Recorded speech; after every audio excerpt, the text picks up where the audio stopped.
দেখেন মজার একটি কাজ। দেখেন আমি আমার ফোনের ভলিউম আপ বাটনকে টিপলাম, দেখেন ফ্ল্যাশ লাইট জ্বলতেছে। আবার দেখেন ভলিউম ডাউন বাটনকে টিপলাম, দেখেন স্ক্রিনশট উঠবে। স্ক্রিনশট উঠে গেছে। চলুন এই কাজটা আপনারা কিভাবে করবেন আমি আপনাদেরকে দেখিয়ে দিচ্ছি। অবশ্যই পেজটিকে ফলো করে রাখবেন, ভিডিওটি শেয়ার করে দিয়ে অনেকে দেখার সুযোগ করে দিবেন।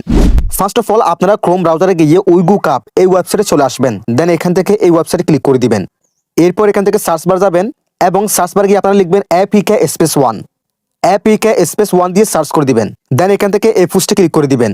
এরপর একটু স্ক্রল করবেন, স্ক্রল করার পর এখান থেকে এখানে ক্লিক করলে আপনার একটি সিক্রেট অ্যাপস পেয়ে যাবেন, সেটা ইনস্টল করে নেবেন। এরপর অ্যাপসটাকে ওপেন করে দিবেন। দেন কয়েকটা পারমিশন চাইবে, সেগুলো দিয়ে দিবেন। পারমিশনগুলো দেওয়ার পর এখান থেকে ভলিউম আপ এই অপশনে ক্লিক করে দিবেন। দেন এটাকে অন করে দিবেন। এরপর এখান থেকে সিঙ্গেল ট্যাপ এই অপশনে ক্লিক করে দিবেন।